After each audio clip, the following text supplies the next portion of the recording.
বৃহস্পতিবার পবিত্র রাতে কেউ যদি এই দোয়াটি 100 বার পরে কোনো দিন পৃথিবীর কোনো মানুষের কাছে তার হাত পাততে হবে না। পৃথিবীর সব কিছু তার পায়ের নিচে আল্লাহ হাজির করে দিবেন। দারিদ্রতা থেকে মুক্তি দান করবেন, বিপদ আপদ থেকে মুক্তি দান করবেন, তার সম্মানকে সুউচ্চতা দান করবেন, অসুস্থতা থেকে দূরে রাখবেন। আল্লাহর অশেষ দয়া ও রহম তাকে দান করে দিবেন। সুবহানাল্লাহ। বৃহস্পতিবার রাত এটি গুরুত্বপূর্ণ রাত।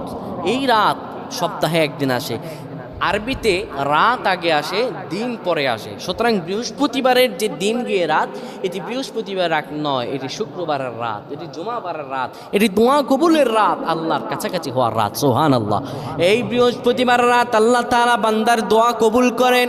কেউ যদি বৃহস্পতিবার রাতে ঈশা নামাজের পরে পবিত্র হয়ে ইয়া হাইয়ু ইয়া হাইয়ু ইয়া হাইয়ু ইয়া রফিয়ু ইয়া রফিয়ু ইয়া রফিয়ু এই দোয়াগুলো পড়তে পারে 100 বার, আল্লাহ রাব্বুল আলামিন তার